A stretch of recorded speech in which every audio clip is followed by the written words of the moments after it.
नारायण। ओ गुरुवर नारायण नारायण नारायण, निखिल नारायण नारायण नारायण, गुरुवर नारायण नारायण नारायण, गुरुवर नारायण नारायण नारायण। प्रीत पिया गुरुदेव की मेरो निर्मल प्राण हो, प्रीत पिया गुरुदेव की मेरो निर्मल प्राण, का बोलूं किस विधि कहूँ, ना कोई निखिल समान। श्रीमन नारायण नारायण नारायण, श्रीमन नारायण नारायण नारायण। ओ गुरुवर नारायण नारायण नारायण, गुरुवर नारायण नारायण नारायण, गुरुवर नारायण नारायण नारायण, श्रीमन नारायण नारायण नारायण। ओ गुरुवर नारायण नारायण नारायण, गुरुवर नारायण नारायण नारायण। ओ प्यारा नारायण नारायण नारायण, गुरुवर नारायण। ओ निखिल नारायण नारायण नारायण, निखिल नारायण नारायण। गुरुवर नारायण नारायण नारायण, गुरुवर नारायण नारायण नारायण। ओ गुरुवर नारायण नारायण नारायण, ओ गुरुवर नारायण नारायण नारायण, गुरुवर नारायण नारायण नारायण। ओ निखिल नारायण नारायण नारायण, ओ गुरुवर नारायण नारायण नारायण, गुरुवर नारायण नारायण नारायण।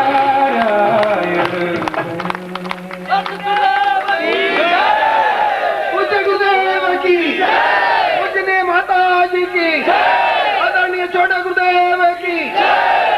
अब सभी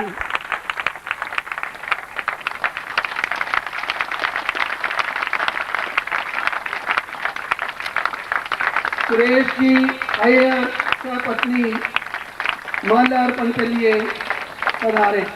भाई सुरेश जी अय्यर।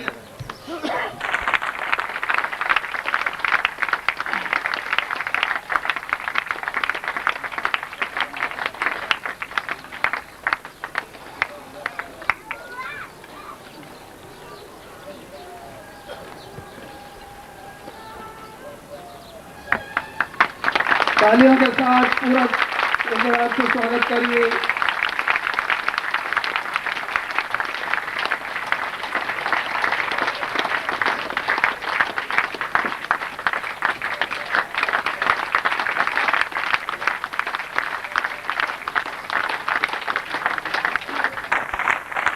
बोल सतगुरुदेव भगवान की, पूजनीय माता जी की, आदरणीय छोटे गुरुदेव की। बोल हर हर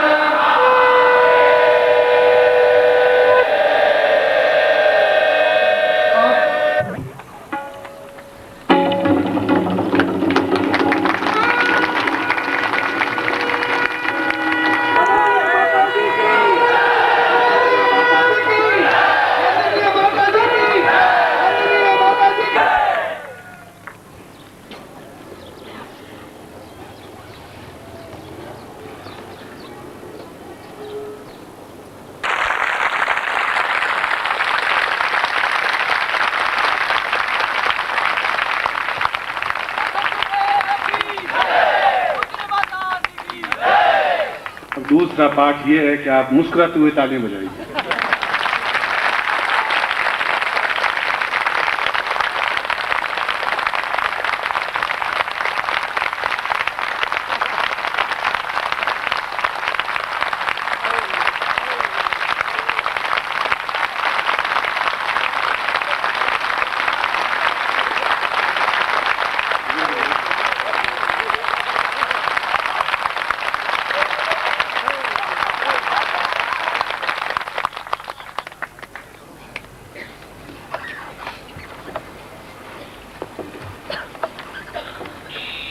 ताली बजाने का मतलब होता है कि सामने वाले को साधुवाद देना और अपने मन की प्रसन्नता को वहां तक पहुंचाने की एक क्रिया, सहज क्रिया।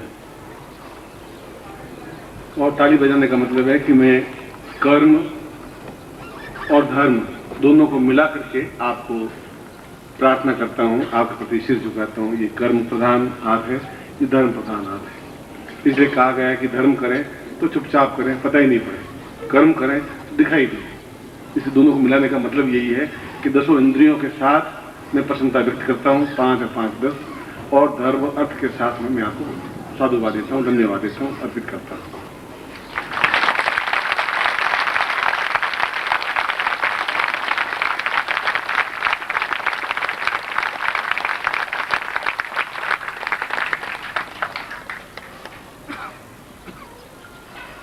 पहले मैं संक्षिप्त अपनी बात कहूँगा, फिर मैं दीक्षा लेने वाले हैं उनको दीक्षा दूंगा, उसके बाद अपना प्रवचन करूँगा, 3 क्रम में करूँगा।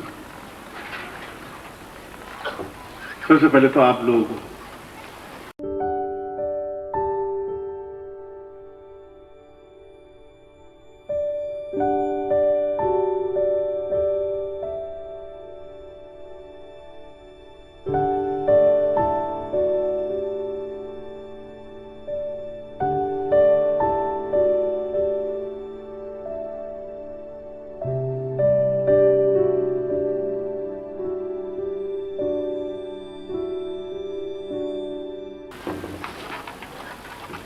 जोधपुर आए हैं और प्रत्येक स्थान का अपने आप में महत्व है। हरिद्वार में इतनी भीड़ और इतना रेलम पेल और इतने जेब कतरे और इतने भले, इतने साधु, इतने सन्यासी, इतने ग्रस्त होते हैं, फिर भी हरिद्वार का अपने आप में महत्व है। धक्का मुक्की खाते हुए भी हम कुंभ में जाते हैं, तब भी तकलीफ पाते हैं, आग लग जाती है, पुल टूट जाते हैं, सैकड़ों लोग मर जाते हैं, फिर भी अगले साल जाते हैं कुंभ में, क्योंकि उस स्थान का महत्व है। ठीक उसी प्रकार से जोधपुर का भी अपने आप में महत्व है, क्योंकि इस स्थान पर कम से कम 4-5 करोड़ मंत्र जाप हुआ होगा साधकों से पिछले 20 वर्षों में। इसलिए तपस्या भूमि है, एक तरह से आपकी गुरु भूमि है, आपकी खुद की भूमि है।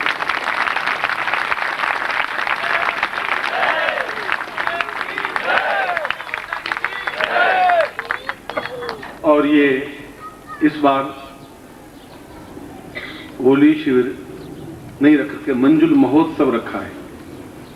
और मंजुल का मतलब है कि हम शरीर से ही नहीं मिले, मन से मिले। और मन से मिलना अपने आप में बहुत कठिन होता है, क्योंकि मन भटकता रहता है।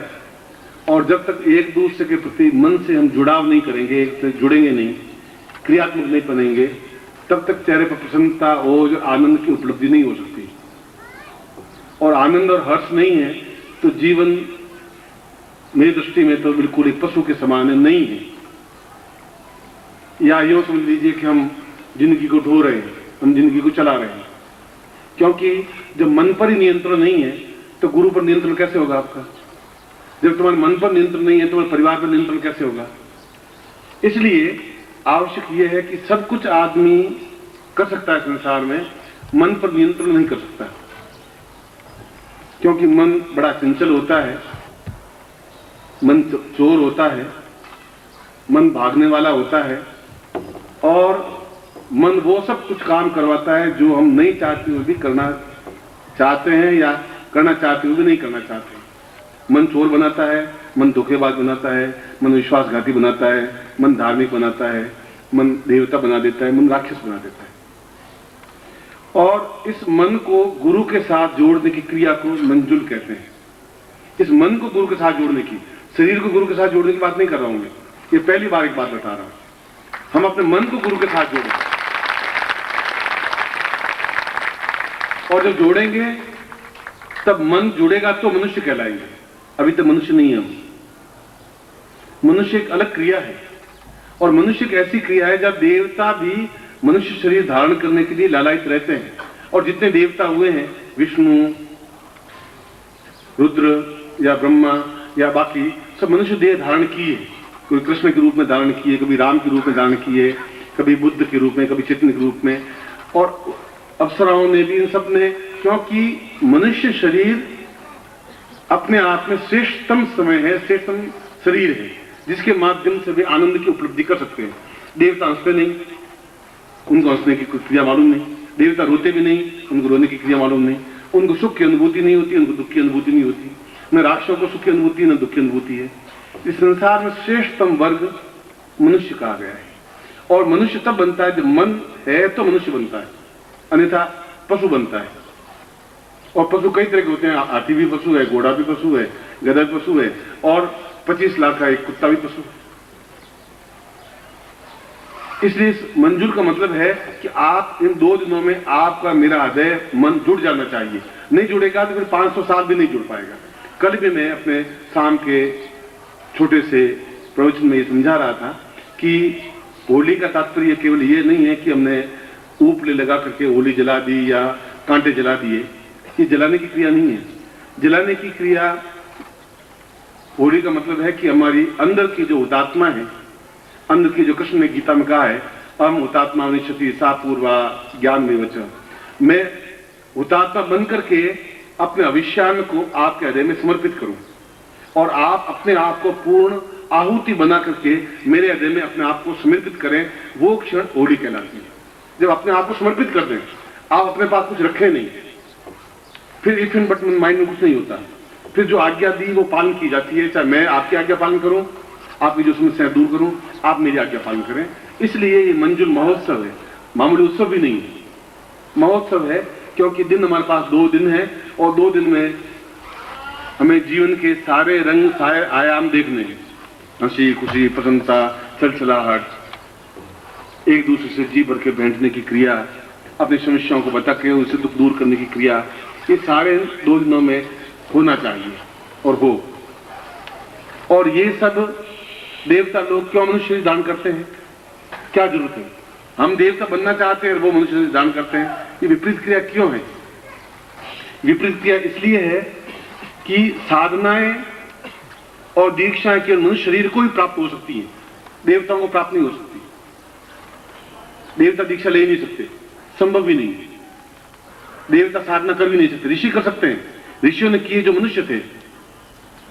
हम ऋषियों की संतान हैं, वशिष्ठ के गोत्र के हैं, गौतम के गोत्र के हैं, जिस गोत्र के भी मनुष्य की संतान। इसलिए हम साधना कर सकते हैं। ये अमूल्य अवसर हमें मिला है, केवल मनुष्य को मिला है, देवताओं को नहीं मिला, राक्षसों को भी नहीं मिला। हम साधना के माध्यम से सफलता पा सकते हैं। इसीलिए, और साधना ऐसी चीज नहीं है कि आप एक क्षण में ही सब कुछ प्राप्त कर लें। और प्राप्त कर सकते हैं यदि आप मंजुल बन जाएं तो एक क्षण में ही प्राप्त होता है। यदि आपका मन आपके ऊपर नियंत्रण हो तो, और मन की जो इंद्रियां हैं वे अपने आप में भागती रहती हैं। और ऐसा गीता में कहा गया भागती हैं, और एक रथ के चारों तरफ घोड़े बंधे हुए, एक पूर्व, एक पश्चिम, एक उत्तर, एक दक्षिण। आप इस घोड़े को पकड़े तो उधर भाग जाएगा, कभी विषय वासना में भाग जाएगा, कभी पत्नी की तरफ भाग जाएगा, कभी धन की तरफ भाग जाएगा। सब घोड़े एक दिशा में नहीं बह सकते। उन सब घोड़ों को एक दिशा में बहने की क्रिया को मंजुल महोत्सव कहते हैं। सब हम एक साइड में बढ़े, और एक साइड में बढ़ने की क्रिया को दीक्षा कहा गया है, साधना कहा गया है, और अपने आप में पूर्णता होने की क्रिया कहा गया है, जिससे हम आनंद उठा सकें, मनुष्य बन सकें और आनंद उठा सकें, और हम जो कुछ बनना चाहें बन सकें। संगीतज्ञ बन सके, धनवान बन सके, गरीब बन सके, दुखी हो सके, सुखी हो सके, जो कुछ भी हो सके। और उन सब के लिए केवल यही एक क्षण है जिसको होली का महोत्सव कहा गया है। ये समझे तो ये 2 दिन अपने आप में बहुत महत्वपूर्ण है। नहीं समझे तो ये भी सामान्य सूर्य होगा, शाम को अस्त हो गया, फिर दूसरे दिन सूर्य होगा, शाम को अस्त हो गया, आप आए, आप घर चले गए, उपलब्धि आपको कुछ नहीं हो पाई। मेरे मन में कसक रह गई कि इन्होंने कुछ प्राप्त किया ही नहीं। आपके मन में कसक रह गई कि हम कुछ ले ही नहीं पाए। गलती आपकी भी नहीं है, गलती मेरी भी नहीं है। मन का जुड़ाव नहीं हो पाया, मैंने कहा वो आपने किया नहीं, और आप अपनी बुद्धि को वहां पर भी लागू करते रहे। ये लागू करने की क्रिया जो है वो आपका बुद्धि है, वो तर्क है, वो मन नहीं है। इसलिए मैंने कहा मन भागेगा, आपका मन भागेगा। एक दिशा में बहने की कह दिया, करना है। और ऐसा कोई काम मैं कहूंगा ही नहीं जो आपके खिलाफ होगा। अपने घर बुला करके मैं आपका अपमान कर भी नहीं सकूंगा, और आपको न्यूनता नीचे दिखा भी नहीं पाऊंगा, और संभव ही नहीं संसार में कोई आपसे आंख मिला सके और आपके बराबर खड़ा हो सके, ऐसा होने भी नहीं दूंगा। दोनों बातें।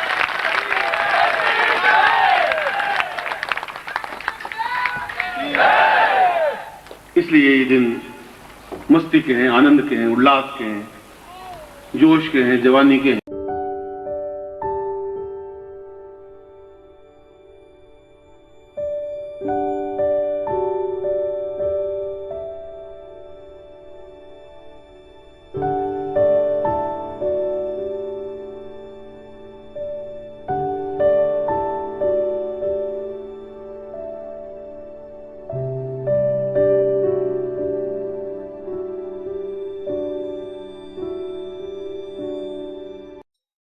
ओम परम तत्वाय नारायणाय गुरुभ्यो नमः।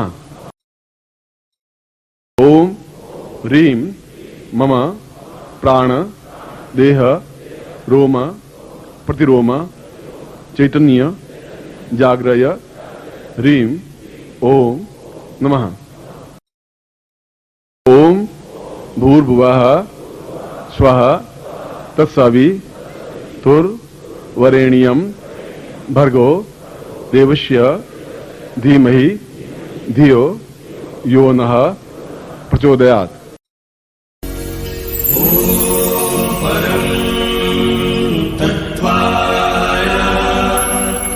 नारायणाय